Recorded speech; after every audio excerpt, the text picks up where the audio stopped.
Assalamualaikum warahmatullahi wabarakatuh. Teman-temanku siswa-siswi SMP Negeri 2 Wlingi yang saya sayangi. Saya Wahyu Pratama Ramadan. Di sini mewakili anak-anak Indonesia yang cemas dengan keadaan Indonesia saat ini. Saya hanyalah salah satu dari anak-anak Indonesia yang telah sekian lama belajar di rumah karena pandemi COVID-19.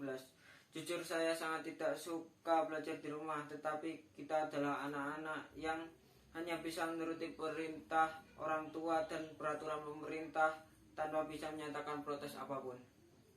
Saya menyadari sudah hampir 2 tahun virus corona menghantui kita semua.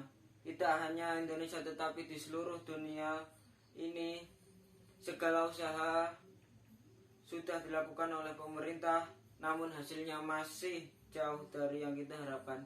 Hal ini menimbulkan keresahan setiap warga Indonesia. Teman-temanku yang saya sayangi, saya di sini karena telah lelah belajar di rumah. Saya di sini karena cemas setiap kali keluar rumah. Saya berhati-hati ketika berada di tempat yang ramai. Saya harus berhati-hati ketika berhadapan dengan orang lain saya tidak kenal. Saya hanyalah anak-anak yang melihat dunia luar yang selalu memancing keinginan saya. Ketika semua terasa cemas dan menimbulkan kehati-hatian, saya pun merasa dunia tidak menarik lagi. Apakah kalian merasakan hal yang sama? Teman-temanku, hampir setiap hari kita melihat penambahan jumlah pasien COVID-19 di Indonesia. Bahkan setiap hari pula kita melihat berita berapa orang yang meninggal dan berapa orang yang sembuh. Kata-kata penyiar berita sangat menenangkan hati ketika berkata pasien yang sembuh jumlahnya lebih banyak dari pasien yang meninggal. Akan tetapi semangat ini kembali meredup ketika melihat jumlah penambahan pasien positif selalu meningkat dari hari ke hari. Jika kita paham dengan keadaan ini, marilah kita berusaha untuk mematuhi aturan. Apa sih susahnya menjaga diri sendiri? Kita adalah makhluk sosial yang tidak bisa hidup sendiri tanpa bantuan siapapun. Kita adalah makhluk yang butuh bersosialisasi dengan sesama untuk berbagi harapan dan doa.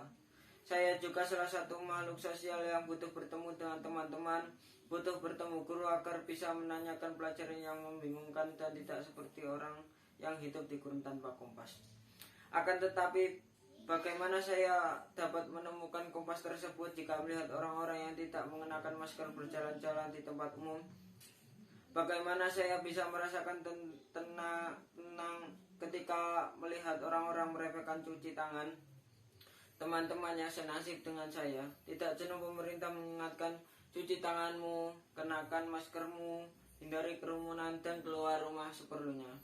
Hingga seru-seruan ini seperti sudah menjadi mantra untuk bersikap hati-hati dimanapun kita berada. Tapi kenyataannya begitu new normal digunakan, banyak sekali yang melupakan bahwa virus corona masih menghantui kita. Hingga saya merasa bahwa kita tidak menghargai hidup yang telah diberikan oleh Tuhan secara cuma-cuma. Bukankah apa yang kita terima selama ini hanya kita tinggal nikmati dan kita hargai? Teman-teman yang saya sayangi, kita sering mendengar pepatah berikut. Harta termahal di dunia ini adalah kesehatan. Sekaya apapun, apabila kita sakit, kita tidak bisa menikmatinya. Apalagi ketika kita tertular penyakit ini, kita tidak hanya harus diobati, tetapi seperti menerima sanksi sosial karena kecerobohan kita sendiri. Ayo patuhi anjuran pemerintah. Cobalah jadi pahlawan setidaknya bagi diri sendiri. Demikian pidato saya, semoga bermanfaat. Terima kasih atas perhatian kalian. Mohon maaf jika hal-hal yang kurang berkenan di hati. Wassalamualaikum warahmatullahi wabarakatuh.